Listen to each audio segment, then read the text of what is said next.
back to the ace-king hand. Like I said, even if I have two kings in my hand on that ace-high flop, I'm going to be raising there in that situation a lot with kings.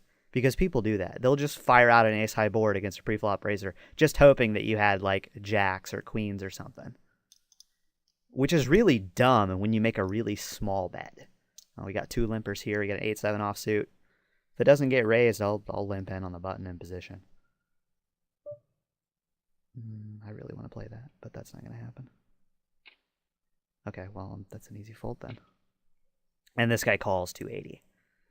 I'll tell you a little something about this call right here. This call right here is almost never correct. It really doesn't matter what this guy has. This call here, cold calling a raise, is almost never correct. Because if you have a hand that's good enough to cold call a raise in this situation, you should probably be re-raising to make sure you isolate against the rest of the limpers. So if this guy is just like cold called with like Jack 10 suited, that's a straight up mistake. That raise was too big to be cold calling with Jack 10 suited, you know. Over here we got a coin flip situation and then the jacks get crushed and go home. But yeah, I hate that call. I really don't care what he has. If your hand is good enough to cold call a big raise like that after two limpers, you should probably be re-raising to make sure you're not playing a three-handed pot. Well, I'm getting almost 3-1 with the 7-10, but I've got a pre-flop limper over here to consider, and 7-10 isn't very good. I have no problem folding that. And I'm going to be out of position for the whole hand too, so I got no problem folding that.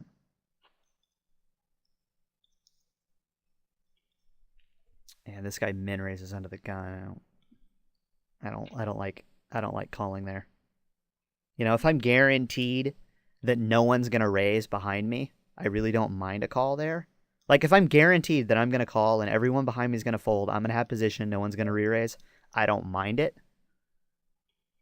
But the blinds are going up pretty quick. I have 2,000 chips. I have no problem just folding it. Yeah, I probably would have flopped the best hand and won the hand, but maybe not. I mean, maybe someone's got nines. Maybe I would have went broke on this hand if I'd have played it. Who knows? And we probably won't know because this guy's probably going to bet and the other two are probably going to fold. I won't know. And you know what? It doesn't matter if I know or not because I think I made the right play anyway.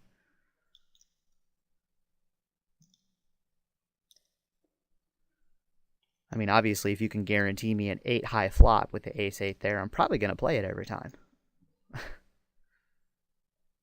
But you can't, so you don't.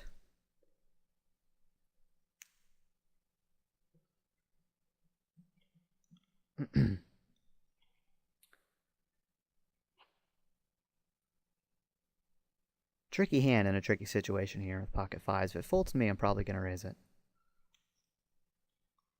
It's just a little bit too good to fold. Somebody raises in front of me, I'll fold it. Somebody limps. That's a tough one. I think I'm going to limp. There, best possible situation. Assuming no one raises. And over here, 2 in, the 3 people left. This is close. I could see raising or folding. 2,000 chips. This table doesn't seem crazy or anything. You know what? Just folding it.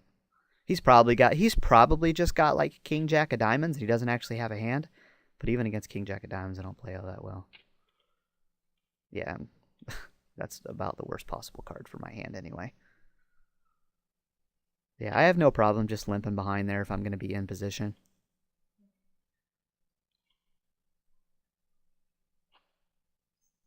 You know, like I said, more than likely, he's just got 2 big cards.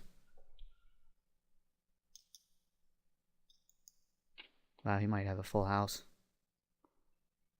Yeah, I would have made a straight, but I can almost guarantee you I don't have the best hand, even with the straight. Yeah. That guy probably had a full house. Probably had 8-7, 8-9.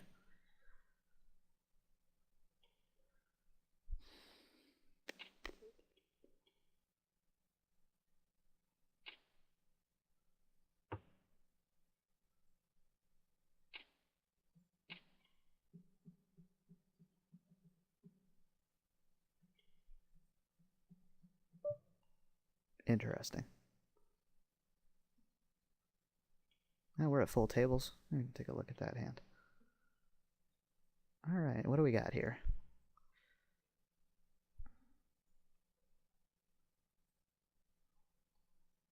Okay. Okay, well, let's see. Let's find out where people make mistakes. Oh, I got a walk here? That's pretty cool. I used to get walks. Okay, well, let's see. Oh, there's your first mistake. Calling a raise out of the small blind with king jack offsuit against a middle position raiser at a full table is a mistake. It's, unless you know your opponent is a maniac, unless you see Gus Hansen sitting there and you know for a fact that he's going to be raising 8-10 here. Actually, Gus Hansen wouldn't even be raising 8-10 here. He would have something of a hand anyway. Unless you know that your opponent here is just crazy, or you know for a fact, this is an easy fold with queen 9, or you know for a fact that you are just such an awesome dominant player and this guy isn't, this is a mistake with king jack. The hands that are right in his range of raising here in this position are king queen, ace king, ace jack, jacks, queens, kings, aces. How does your king jack offsuit play against those? Fucking atrociously. And you're out of position. This is a terrible call. I would never make this call against anyone except for like an idiot that is shown for a fact that he's a bad player and he's going to make mistakes after the flop. So there's your first mistake. There's the first mistake in the pot. That guy folds, this guy flops. Okay. Now, I'm assuming he's going to bet right out at this. Hold on. We'll come back to that. You know what I've been doing more and more often in this situation against a second in raise is calling. And that's because these guys, well, tens are so vulnerable in this situation. They're just, to be honest with you, tens aren't very good in this situation. Against a raiser and a caller from behind, if we were further along in the tournament or we were playing like six-handed or something, I'm going to put a raise in there and try to get it heads up. And then, if we're all in, we're all in. I probably have the best hand. Maybe not. I don't know. But I don't want to play a huge pot with tens. They're a really fragile hand against the range of this guy that this guy would have second in. So I don't mind just calling there in position and trying to see a flop that's like 9 high and trying to get all my chips in on the flop when I have the best hand. More than likely. So yeah, I don't mind that at all. Anyway, let's go back to this hand. So the flop comes huge for both of them. He's got, well, not huge for him, but he's got a decent hand. But this guy's got a huge hand. This guy's never folding this. There's no way this guy is ever folding this on this flop. Let's see what happens. And he bets right out, but he bets way too small. You're never getting anybody to fold. I wouldn't be surprised if ace-10 just calls here, because that's probably what I would do. Yeah, just calls. Okay, now the queen pairs. I'm assuming he's going to bet again, because that's what I would probably do. I can just call here with queen jack, or 10 jack with a limper in. Man, pot odds, getting 5-1. King 9 sucks so bad, though.